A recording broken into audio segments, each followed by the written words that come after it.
Hey YouTube, this is Nia Tate. Welcome to New in Books for Tuesday, June 2nd. Here is a couple of the books that are being published today. And first off, we want to start with the book Breakout by Dahananiel Clayton and Tiffany Jackson, Nick Stone, Angie Thomas, Ashley Woodford, and Nicola Yoon. It's a um, book of short stories, and it says, trapped at a luxurious resort off the coast of Florida, a group of elite teens are about to have a spring break they will never forget, but not all of them are coming home. The star-studded team of authors behind New York Times bestsellers Blackout and Whiteout returns with a thriller full of intrigue, betrayal, and heart-stopping romance. For Thurgood Marshall Academy's best and brightest, five friends who've been thick as thieves since kindergarten, this spring break is all about forgetting. They want nothing more than to wash away last year's tragedy and the human shaped hole it left in their friend group. So it's not a short story. That's my bad.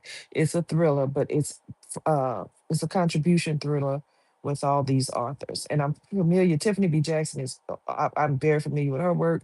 She has some awesome books. Nick Stone, awesome. Angie Thomas, awesome. Not familiar with Ashley Woodfolk. Yeah, I think I read something by Nicola Young, and I have read something by Deanna Clayton. So I'm looking forward to this. It's a thriller. So yes, that comes out today. And let's see, does it tell how many pages it is? 288 pages. Young adult. So that's not bad at all. Um Next up is The Double Dutch Fuss, a memoir by Phil Branch. And it says, raw, honest, heartbreaking, laugh out loud funny. The Double Dutch Fuss will inspire and uplift. In these times when hope feels fragile, it delivers the encouragement we all need. No matter how difficult the journey, our dreams are always attainable. Bernice McFadden did the forward. In this raw and lyrical memoir, as rich and insightful as How to Say Babylon, and as vulnerable and provocative as Heavy and Emmy Award winning director chronicles his struggles to break free from and live outside the prescribed paradigms of Blackness and masculinity that shaped him. Long before every moment of our lives was tracked by technology, Phil Branch was under surveillance. His father was a football playing, weed smoking Army vet, the guy men wanted to be around and women loved. Phil was different. His father treated him as if he were defective, and continued to search for proof to support this belief. Phil paid greatly for his failures at boyhood, especially when he was caught playing jump rope with girls. This taught him there were standards to be met, codes that were not to be violated, and strict punishment for any deviation from a black man's assigned position in the world. This sounds interesting. In this poignant, illuminating personal narrative, Branch reckons with the patriarchy and tradition of these social structures in Black America, their legacy, and how they molded and silenced him. Okay, so this sounds interesting. And it is 256 pages. The Double Dutch Fuss, a memoir. Next up, we have a romance, and it is Almost by Design by Jenny Erickson. I'm messing up these names today, y'all. Erlingston. I think that's like it's Erlingsson. Cause she wrote a book. I don't disrespect people art. Okay, if you wrote a whole book, I admire you for real. So this book is called Almost by Design, and it says a botched promotion, an awkward reunion, and a fake dating scheme they never planned to fall for. Kenya Stewart is so close to getting her dream position at an event agency. When a scheduling blunder risks her promotion, she hopes an upcoming pitch will allow her a second chance. Then an accident at her cousin's wedding sends her to the emergency room in the care of another wedding guest, Solomon Anushi, the handsome doctor who ghosted her after their first date. Solomon's parents are eager for him to find a business savvy wife and make the move to New York to take over a recent acquisition by their family's company. But he needs to buy more time to finish his residency and convince them that staying in Hope Springs is the best path for him. He realizes that Kenya is the perfect person to help, and she needs his connections to land a high profile client and save her career. The solution of fake dating relationship. So this is definitely cute. I love the cover, and I will be reading this.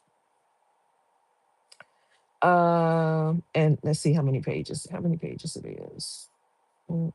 320 pages.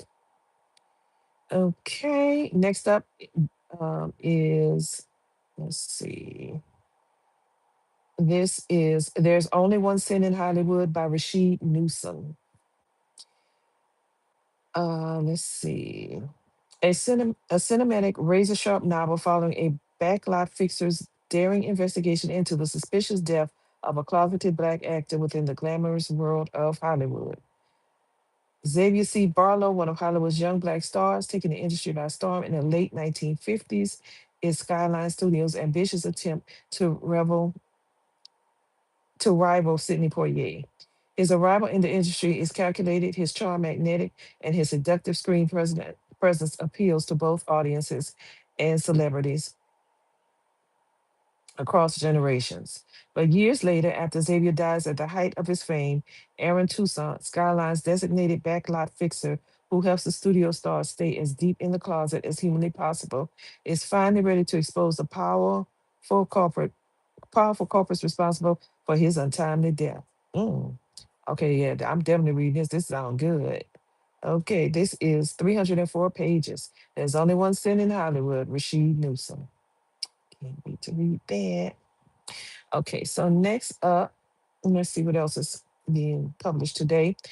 Ann Patchett. If you are familiar with Ann Patchett, she is a very popular author. I think I may have read something about her a couple of years ago, but she does do some really good books. And this new book is called Whistler, and it is in the genre literature and fiction. And it says the acclaimed prize-winning #1 New York Times best-selling writer returns with a moving, luminous novel that reminds us of the sweetness and impermanence of life and the power of connection to defy time. When Daphne Fuller and her husband Jonathan visit the Metropolitan Museum of Art, they notice an older, white-haired gentleman following them.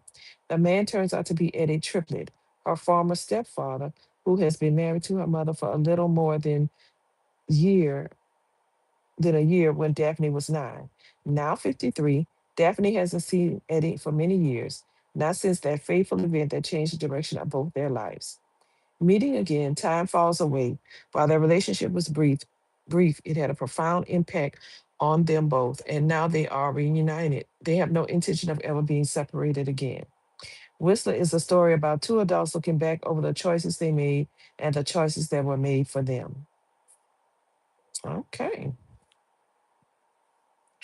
Next up, we have Land by Maggie O'Farrell, and this is in women's literature and fiction.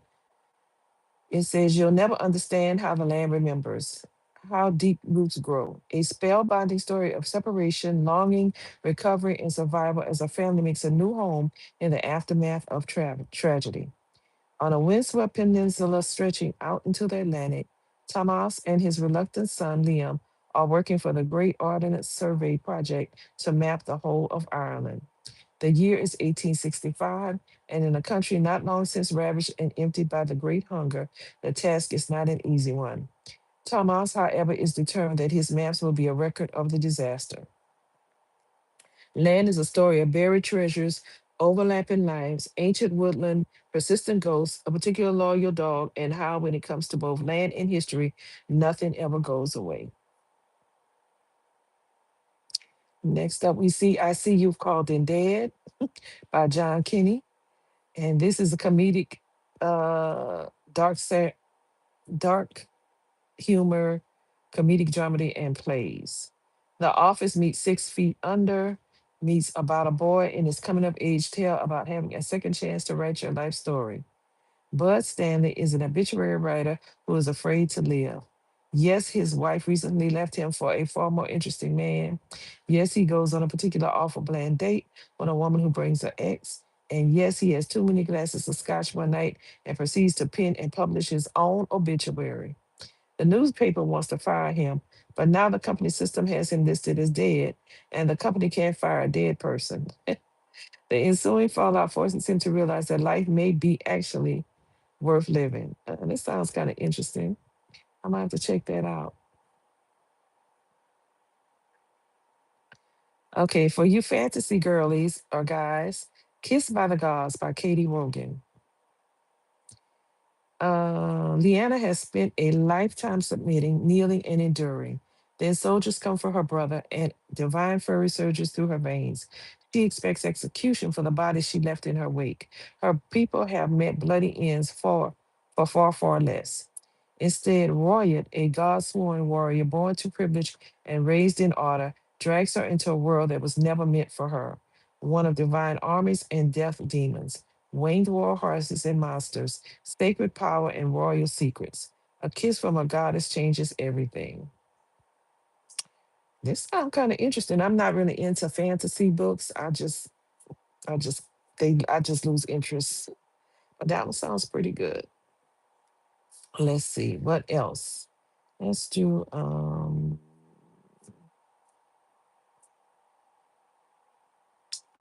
Let's see.